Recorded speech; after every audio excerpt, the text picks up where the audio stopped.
Good to see everybody here tonight. A little bit of good news. Since we made this night our singing night, since we ain't had it in a while, y'all ain't gonna have to listen to me very long. But you know, sometimes when somebody asks us to do things and everything comes up, and it's something we don't want to do, we always come up with excuses. We make stuff up just because we really don't want to say we don't want to do it. You know, sometimes we'll say, well, I got to take the kids to play ball, or friends are showing up and I can't make it, or the car's broke down or something. Even when people are asked about obeying the gospel, they come up with excuses. You know, like, well, I don't know enough right now. I'm going to learn more, or I'm not ready yet. I need more time, and I'll do it later. Well, we can even go into the Bible and go all through it and find a lot of people that use different excuses for things. Such as in Genesis 3:10 through 13, Adam and Eve. When they sinned and God asked them, what'd you do? Eve said, well, the serpent made me do it. So she was blaming him for it. And Adam says, well, Eve made me do it. But then it's your fault because you made Eve and gave her to me. So see, and what'd they get for those excuses? Put out of the garden. Or we can look at 1 Samuel in chapter 15. King Saul was told to go destroy the Amalekites. Well, when he said destroy, he meant everything. Animals, people, the whole works. Instead, he saved the king's life, and he brought back some choice animals with him. Well, God was asking him why he done it. Well, his excuse was, we brought the animals and stuff back because we can make sacrifices with them. But then when they finally got down to it, he admitted it was because he was scared of the people, and that's what they wanted to do. So he followed what they were saying instead of God.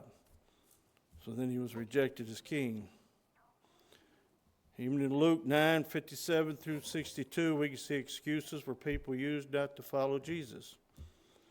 One of them said, I must go bury my father first. Another says, I must go tell my family goodbye. Jesus told him that won't work. It says, you got to put me first.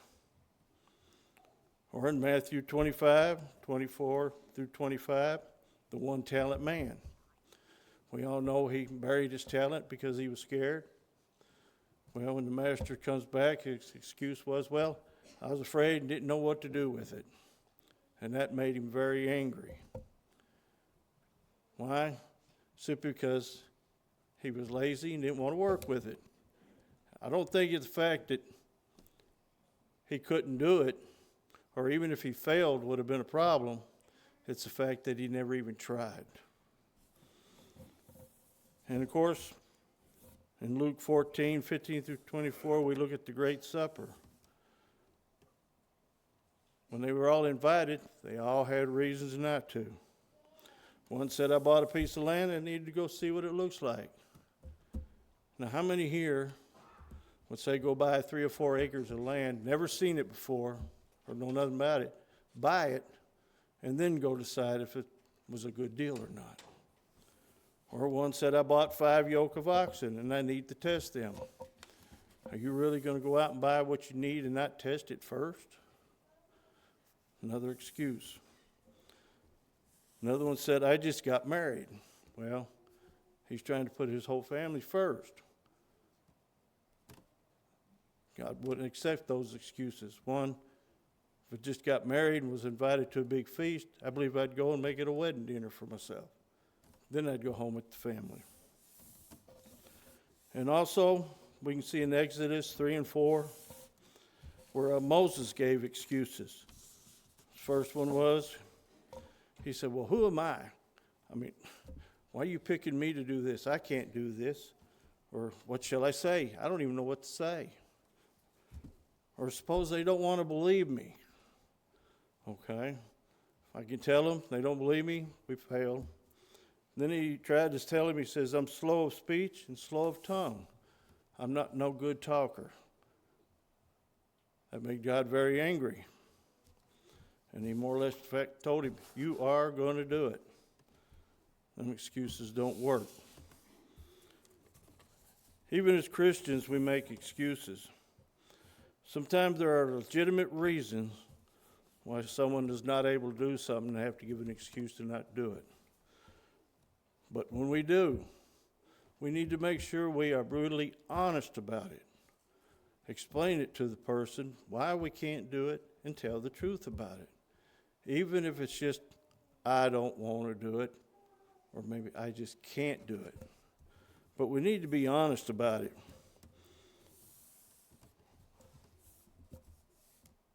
And if we're not honest about it,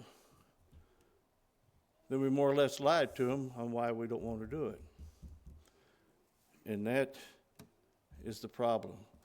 But only you know if you're truly telling the truth or not. So we must tell them at least the whole truth. There's never a legitimate reason to give to someone and not tell the truth. In James 4:17, therefore to him to do good and does not do it, to him it is sin. So you see, when we don't really give a true reason and make up an excuse, we've lied, and that's a sin. Excuses sometimes will even keep us from moving on to perfection and what we're going to do. If we're not good at it and we make excuses not to do it, we don't do it. But we need to try to do it anyway, because that's the way we learn, that's the way we can improve ourselves.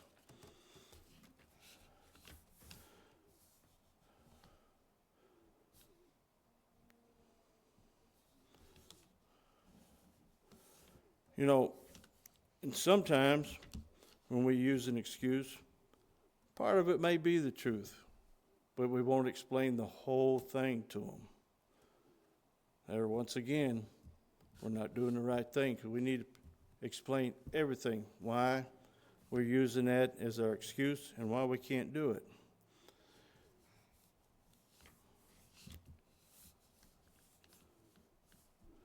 You know, sometimes even a legitimate reason that we give people can actually eventually turn into an excuse not to do it. Because when we give the same reason over and over and over, what does that show? Well, we're using the same excuse not to do it, but we're not trying to learn from it, we're not trying to improve ourselves, and we're not trying to better everything.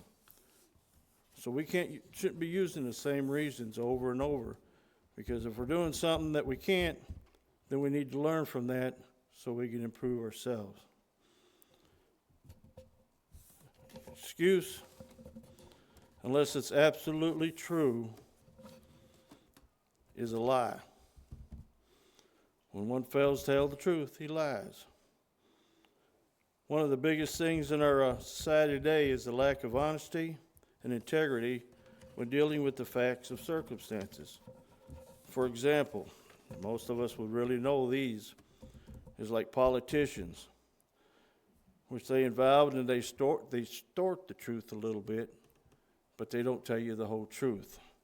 They use it as an excuse to get what they want, but not telling you everything about it.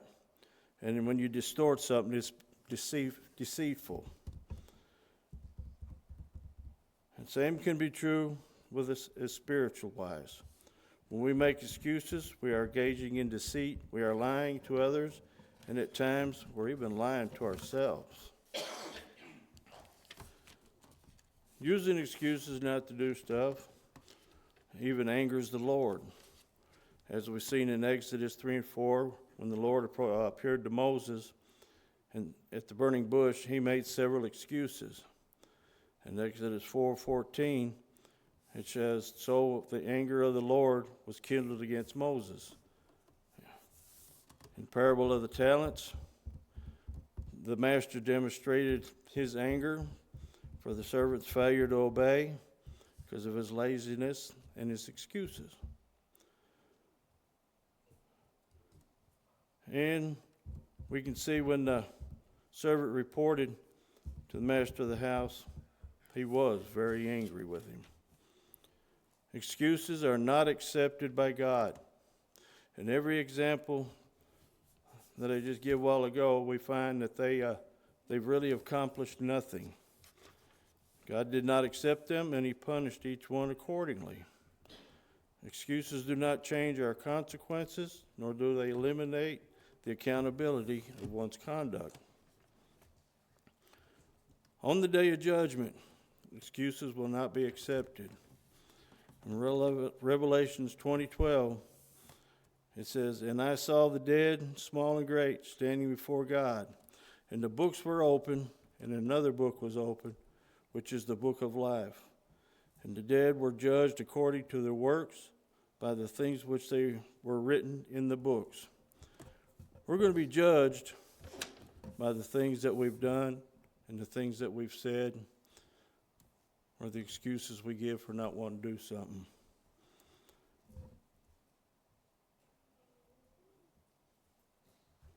But the best thing is, a lot of times when we use these excuses, we can be forgiven. In 1 John 1:9, if we can confess our sins, he is faithful and just to forgive us our sins and to cleanse us from all unrighteousness. So you see, we can be forgiven for it. And like we say, when we come up with an excuse why we don't want to do nothing, are we really telling the truth, or are we just making a reason up for why we don't want to do it? And if you want to hear a lot of really great excuses, which I know, go see Relin. I don't know how many times he's asked people to do something and they can't do it. And of course, Relin always has a great answer. So when he comes to me, I'm always like, okay. But he has a great answer. What's the matter? Don't you want to serve the Lord? And he has a way of talking you into it. That's why a lot of people, when they see him coming, they run. That's like tonight. I really didn't want to do this tonight. And I was trying to think of several reasons why I was going to call Relin and not do it. Because I didn't want to tell him the real reason. And I discovered after studying all this, the excuses I would have gave him would have been a lie. And here's the reason why. Here a while back, I called somebody on the phone. It was somebody I truly trusted and still do, and I value their opinion very much. You ever had one of them conversations on the phone that when you go to hang up, you can still hear the people talking in the background? Well, that happened. And before I can get their attention, I heard the person say, "Boy, when he calls, it's like talking to so-and-so," which I'm not going to say who so-and-so was. But it's just like talking to so-and-so. I can't never understand a single word he says. Well, that bothered me because I could hear someone in the background asking who they was talking to. Of course, they give them my name. Well, that all bothered me for a long time because I thought, well, is that true? Do I not make sense when I talk to people? Do people get confused with what I say? I hope not. But I thought I can't really use that as an excuse because I need to work on it, if it is, and make myself better. But all I ask is this. If I do stuff and it is confusing, please come talk to me. I've had people do that before and come tell me where I was wrong and showed me, and I was very grateful for it because I don't want to say nothing or do anything that's going to mislead anybody trying to get to heaven. With that, we all make mistakes.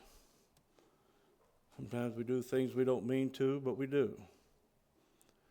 If you're here tonight, and for some reason you're subject to the invitation, We ask you to please come as together we stand and sing.